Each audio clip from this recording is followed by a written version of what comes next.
dhambi ikiwa umesamehewa. Dhambi kusamehewa nkukukera, si uzuri kusahau madhambi. Na mimi upenda kulikariri baraini, kuna kusahau, kuna na kuyataya. Madhambi hayataywi, lakini madhambi hayasahauliwi. Kuna tofauti kutaja makosa na kusahau makosa. Kutaja makosa katika Uislamu ni makosa.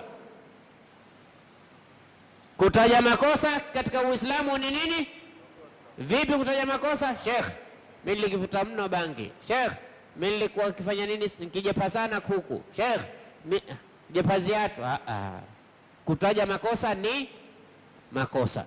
Wafaa kuulizia mtu kama alifanya jambo fulani, kutubia kwake ni vipi? Waweza, lakini sio mimi hakuna katika Uislamu mimi.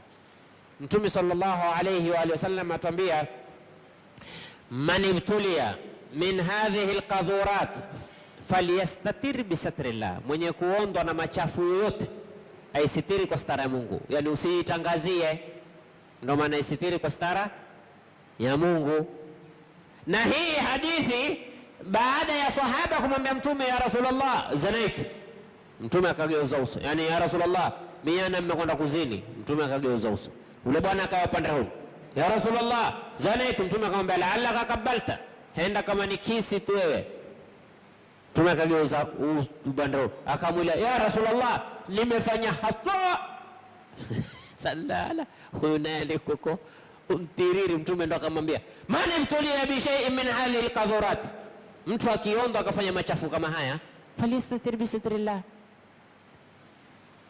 asitiri kwa stara Mwenyezi Mungu na amtake msamaha basi.